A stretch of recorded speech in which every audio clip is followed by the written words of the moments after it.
How's it going, everybody, and welcome back into the SFS channel. My name's Gavin, and today I'm going to be talking about some breakout candidates for this fantasy season that potentially could boom in a big way for our lineups this year. And if you haven't done drafts yet, if you can still get your hands on these players, they've got that potential league-winning upside for us this year, or can at least take a big step forward from what they were at in 2020.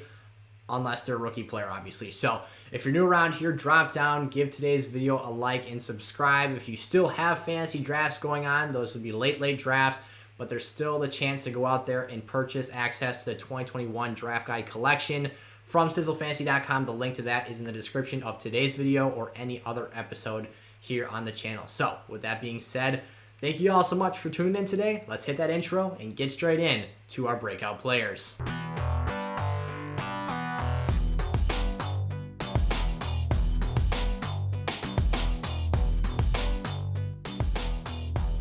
Alrighty, so as I kind of hinted on in the intro, we do have some rookies on here, but obviously those guys can be breakouts too. Najee Harris is the first name I have up on the board. This is simply due to the fact that, for a running back who is entering his first NFL season, he could produce in a big way for us. We've seen what he can do in college. We've seen the level of player he was at Alabama. But for our fantasy lineups this year in this Pittsburgh offense, he could be a huge asset, potentially a high-end RB1 producer if he can hit his ultimate ceiling for us. That is being a three-down workhorse back used in both the running and passing game, the first goal line option for this Pittsburgh Steelers offense. He can literally do it all. He has the skill set to make every play. He's got very good hands. He can move in space. Najee Harris has some of the best and most underrated upside. It's almost a can't-miss pick here. And for a player in a very weak rookie running back class, he could be easily the most capable and dependable star for us this season. Antonio Gibson for the Washington football team. This is another huge one. He only started a handful of games last season officially. He was on the field being used and sprinkled into that offense. But on paper, he was only the officially listed starting running back for 6 games last year. We saw flashes of incredibly dynamic usage. He can be used as a runner, a receiver. He scores touchdowns, finds the end zone.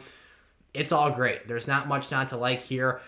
Now, the main concern is, Washington football team, not much of an offensive threat usually, or at least that's not how they're thought of. This team is predicated around defense. Maybe Ryan Fitzpatrick throws some picks, makes things ugly. But then you've got that receiving work to lie back on. He was a wide receiver in college. He can catch passes at a very high clip. He has been talked about being used in the Christian McCaffrey role here for this team.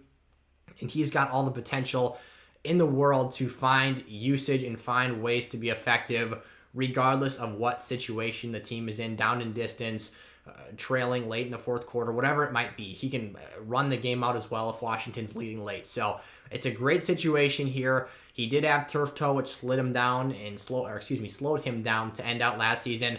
But we're coming in healthy this year. Gibson should be a big-time asset for us. Terry McLaurin, the Washington football team, another player from the same team here. But man, Fitzmagic, he's a gunslinger. He has mistakes. He has turnovers. But we've seen the ceiling he has made for other fantasy football wide receivers with much less talent than Terry McLaurin. The last time he's played with a player of this caliber was in Tampa Bay with Mike Evans and Chris Godwin in that season where he kind of went, punch for punch with Jameis, and Jameis was in the lineup, and the next week he was out and it was Fitzmagic time. Terry's the best receiver he's had since then, and Terry can run the route tree, can stretch the field. He's already been very, very productive in his first 2 seasons. Year 3 now, he's going to put it all together. He's a older player for his NFL experience, if that makes sense. I believe he's already 26 years old, even though he's only been in the league for 3 seasons, and typically you'd be 23 or 24 years old at this point. But Terry entered the league a bit later, so he's a little bit more mature than the other players around him. I think it's time that we see that big growth jump, and Terry can go from being a low-end fantasy wide receiver 1 to potentially vaulting himself up even further if he can hit on this opportunity that he's got this season. So I'm all over Scary Terry. I love drafting my receivers in the 3rd round of 12-team leagues and getting my running backs early on and feeling good about that spot. This is a player that could have a huge return on investment, as I said, if you're able to hit on this one. Ceedee Lamb, another low-end wide receiver one. But man, the sky's the limit here. Dallas has a very high volume passing offense. Mike McCarthy loves drawing up those 4 vertical schemes, but Ceedee is just a budding star here. I love what he is as a player and how he can go about producing the numbers he gets. He can run the whole route tree, score touchdowns, be a slot or outside weapon. And Dak Prescott has only good things to say about him. He chucks the ball to him and was only... In Ceedee Lamb's first 5 games, this might be one of my most cited stats here over the last month on the channel. But I went back and looked at it, and we've been talking a lot of Ceedee Lamb here because of how excited I am for him this season. Obviously, that's where that comes from. But I went back and I looked at it, and Ceedee Lamb only had 5 fewer targets than Amari Cooper when Dak Prescott was on the field last season in his first 5 NFL games, playing as the number 3 option in that Dallas offense and being the slot player. He got a promotion. He's bumped out outside. He's being considered a top 2 wide receiver at minimum in this offense. Now Gallup is kicked back into the slot. He's going to do big things this year. All over the field. It doesn't matter what the matchup is. Tough secondaries, easy secondaries. Dallas is leading, trailing, whatever the case is going to be. Ceedee Lamb will go out there and get numbers. His ceiling is very, very good this year. And the floor takes a step up from where it was at last season, which wasn't all that terrible if we're being quite honest. So Ceedee Lamb, 4th round or early 4th round wideout in 12-team formats, has a lot of boom potential this year. Brandon Aiyuk, now he started to kind of blossom down the stretch of last year before he had a little bit of an annoying injury to end the season off. But man, I love his skill set, his dynamic ability to be used at the line of scrimmage and also run releases downfield and separate in just the pure receiving side of things. You talk about taking that next jump from year 1 to year 2. He didn't have all the best quarterback play. Even Jimmy Garoppolo is an upgrade from what he was working with the majority of the time last year because Jimmy G was hurt and he wasn't available. We had Aiyuk dealing with the 3rd and 4th string QBs for San Francisco and still kind of emerging as the top dog there. I think this year, outside of George Kittle, he's the clear best option in this 49ers passing game. And again, I love his skill set so much. I think he can do a lot from not only a pass catching standpoint, but also being used in end arounds and jet sweeps, reverses, whatever it might be. Aiyuk has very dynamic playmaking potential and ability to do so. And that's one of my favorite things about him this year. Devonta Smith, now another rookie here, but a player who's going to eat up a whole lot of volume in that Eagles offense. They got to throw the ball somewhere. And it's not like they have total chumps anymore. This is a much better skill room than it was last year even. But Devonta Smith is clearly, in my eyes, the best wide receiver on this team. They've got Dallas Goedert in the tight end room. Zach Ertz is still there. But Devonta should be the guy that just commands looks and finds the most consistent avenues to separation in this offense from his routes, from his technique. He's a very refined player. Yes, there's concerns. I hope he can stay healthy. I hope the size doesn't limit him in any area of the game. We haven't seen too much from him in preseason. Nothing to make or break his fantasy situation for this year. But I've seen some really clean routes out of him. And I think that that's going to be something that's very consistent moving forward. So I feel very comfortable drafting him this year. And again, the volume that I expect him to be force-fed in this Eagles offense will, on the back end, hopefully produce some big-time numbers. Jerry Jeudy for the Denver Broncos here. Rumored to be Teddy Bridgewater's favorite target in training camp this summer. Now, some of that is Courtland Sutton is just getting worked back into things from that knee injury. He also looked very impressive in the way he actually ran his routes and separated in his preseason action that he got. But Jerry Jeudy is still a first-round pick wide receiver. We talked about him as a generational route runner coming out of Alabama. He is no player to forget about just because he had a little bit less of a exciting rookie year than I think a lot of us expected. Teddy Bridgewater is supposed, now he did, I think it was like 15 TDs to 11 picks last year in Carolina. He's supposed to reduce the turnovers and the mistakes made in this offense. Even if that's not the case, there's still going to be the work for Jerry Jeudy to have here this year. And I think if he can cut down on the drops, become a bit more consistent, and take the steps forward that we expected him to, he will get open. He will separate. He will find the ball coming his way because he will naturally have separated from his defender. He's just got to haul in the passes now, make the run after catch happen, and do the little things to become this great player that we think he can be. And his draft price isn't all that risky. Take a chance on him. The upside could be very, very good down the stretch. We've seen plenty of teams have more than one productive fantasy wide receiver on the same team, and the Broncos absolutely could be that with Jerry Jeudy and Courtland Sutton this year. Trey Sermon, now again, we've got another rookie on the board. This seems to be a kind of a trend, but I mean, all rookies have to break out per se at some point here. Trey Sermon might be a little bit of a delayed breakout, but when it happens, it is going to be deadly for whoever's playing the owner of Trey Sermon in their fantasy lineups, as long as that player decided to make the smart decision and start him. This offense churns out top fantasy running backs on a weekly basis like I have never seen before. You don't even have to be an elite player in the NFL. You don't have to have elite talent. Your usage, they'll just put you in a spot and say, all right, here's 3 touchdowns. And then Jeff Wilson Jr. just won you your week out of the flex spot. Trey Sermon is actually a player for this 49ers backfield that has talent and situational ability to come in here and be a nice thunder and lightning combination with Raheem Mostert. Mostert's going to be the guy that makes the big plays happen. Boom. He is electric, weaves in and out of the defense, and makes home run plays happen. Trey Sermon is going to be the grinder, the guy that comes in here and still has that explosive playmaking ability, but can put his shoulder down, be a thumper. You still got Jeff Wilson trying to recover from his meniscus injury and seeing exactly how he'll get factored back into this offense. But for now, Trey Sermon has taken a seat up in that depth chart. There's just a lot to like here. He could have that touchdown role that we were all thinking. I think that's one of the things that runs through our minds when we watch his play style at Ohio State and Oklahoma before he transferred.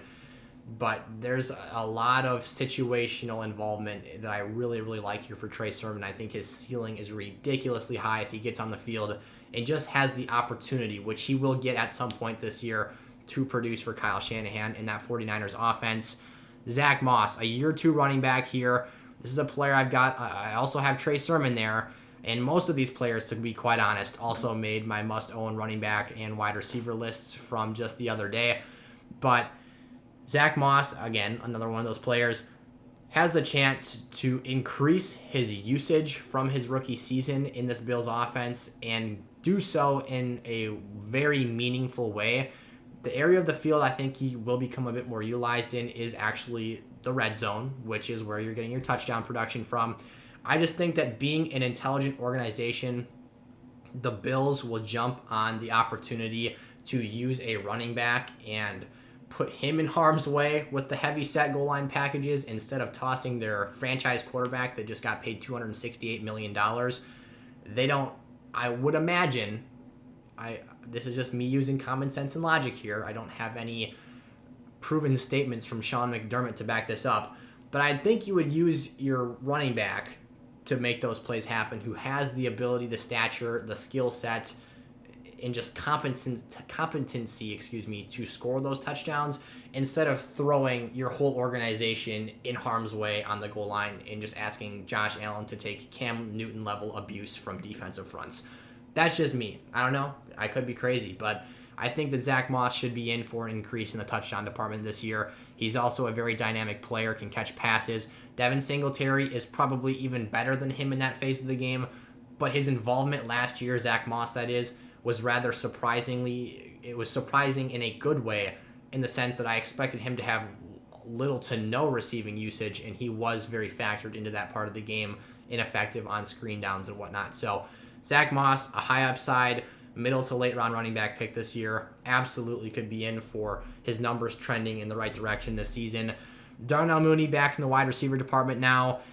This is another player I had on my must-own wide receivers list. Look, you've got better quarterback play when throwing passes downfield. That's where he was getting open last year. He was separating 20 plus yards downfield. He's a big play guy. That's what he's good at. That's what he's going to thrive in the National Football League. And Justin Fields and Andy Dalton are both significant upgrades from Nick Foles and Mitchell Trubisky. Mooney's going to make a lot of big plays. 98 targets in 6 games started. Now, obviously, he was getting targets in games that he wasn't an official starter for. But there's a lot of things to like here and a lot of reasons that he will have a better chance to hit his ceiling this season as opposed to last year. So Mooney, one of my favorite picks in rounds 10 or 11. I'm definitely okay reaching for him on draft day if you haven't picked your leagues yet, because of how highly I value and consider his potential. So go out there, make Darnell Mooney a priority on draft day. Michael Pittman for the Indianapolis Colts. Now, this is a first name, I believe, that hasn't made one of those must-own wide receiver or running back videos from the past couple days. But somebody has to eat up the bulk of the Indianapolis Colts target share. Like, somebody has to emerge as the guy. T.Y. Hilton's old, past his prime, always hurt.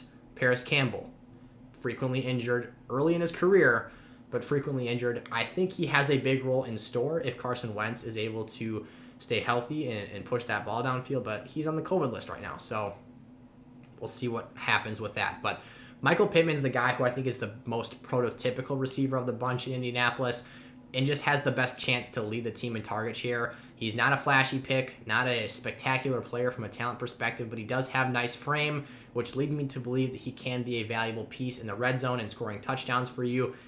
Again, not a guy with crazy high upside. I don't love his floor either.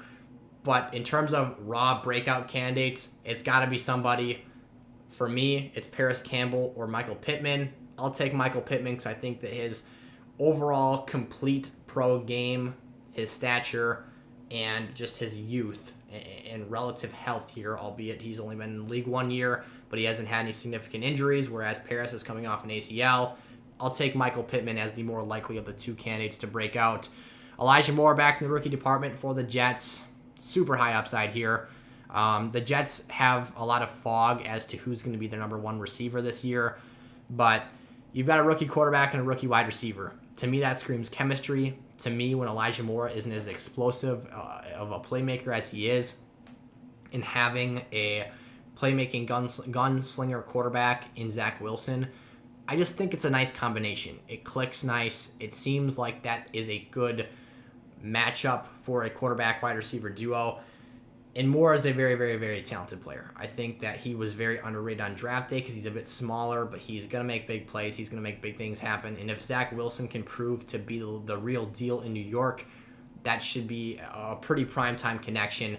And then lastly here, Bryan Edwards. It was between him and Henry Ruggs, but I just believe in Bryan Edwards more. And as weird as that sounds for the player who's drafted after Henry Ruggs, I need to see that Ruggs has developed his route tree significantly this year and has improved his actual ability to separate a lot more. We know he can fly, but even his best highlights last year came from mossing defenders. As fast as he is, he was not blowing past corners. The one time he did was against the Jets when he caught the game winner. Bryan Edwards is a more complete, polished player. He can win deep routes as well. He's a lot bigger than Henry Ruggs is, very tall. John Gruden did compare him to Terrell Owens, albeit he's not going to be Terrell Owens. That'd be ridiculous. But, I mean, that would be a very, very hot take to just come out here and say that.